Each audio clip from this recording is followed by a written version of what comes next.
It is Good Shepherd Sunday. Every year on the fourth Sunday of Easter, we mark this day. And if you've been paying attention this morning, it's pretty obvious why. Because sheep are wandering all over the place. For they're in our readings, in our hymns, our prayers. The image of Jesus as the Good Shepherd abounds. But it all makes sense, because sheep were a regular feature of life in ancient Palestine. They were everywhere, because they were an important commodity for food, for wool, and for milk, which sounds a little unappetizing. But when Jesus talks about sheep, it's because the people of that time could relate. It was as common an occurrence in everyday life in Palestine for Jesus as a football game or driving a car would be for us. But we might need a little help with the actual vocabulary we hear today. Because unless you grew up on a farm, you might not know what Jesus is really talking about. The metaphors may get a little lost in translation. So if we take that image of Jesus as the Good Shepherd, there's a whole cottage industry of bad art that depict Jesus as that blue-eyed, blonde-haired shepherd cradling a lamb or holding a shepherd's staff while children cling to his feet, like the Pied Piper or a biblical version of Mary Poppins. And while that may be a nice, comforting image for us, it loses the power and the essence of the metaphor. Because the thing we need to realize about shepherds is that they were at the bottom of the social order. No one went into shepherding because of a deep love for the outdoors. They were either hired workers who were paid a pittance to watch an owner's flock, or else they were the youngest sons of a family who had realistically no chance at inheriting any land of their own. So the shepherd's job was to essentially keep the flock intact and protect it from predators. Since they would move the flock from pasture to pasture to graze, shepherds lived apart from society and thus had little human contact.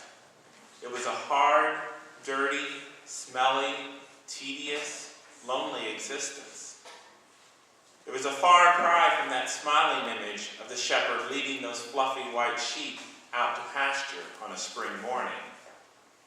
And this reality is precisely why the first line of the 23rd Psalm is so radical. For it reads, "The Lord is my shepherd." Made about as much sense as us saying today, "The Lord is my sanitation worker." But in our gospel passage, Jesus talks about the sheepfold. But this has nothing to do with sheep origami, but rather the sheepfold was an open-air pen that consisted of 4 stone walls and a door.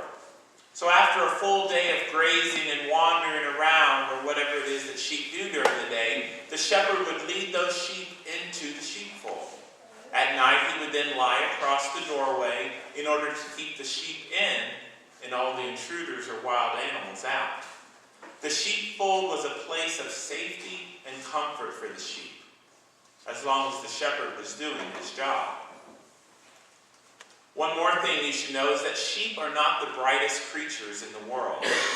They cannot find food or water without any help. They're vulnerable to attack. They're stubborn. They don't follow directions very well. Without a shepherd, they would either starve or be devoured by wild animals. But one thing that they do have is that ability to recognize a familiar voice. So if little Bo Peep was standing at the back of our church, calling out to her flock, and I stood up here doing the same thing, they would go to Miss Peep every time. I could stand up here and bawl my heart out. I could offer them sheep food, but they would still choose little Bo Peep every time. So the whole notion that sheep are just a bunch of followers is true, but only to a point.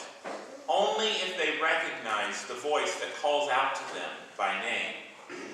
And this ability to recognize a voice is something that we can strive to emulate.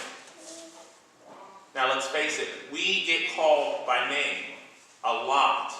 And it's just not by our friends, our family, or our coworkers. Telemarketers call and ask for us by name all the time.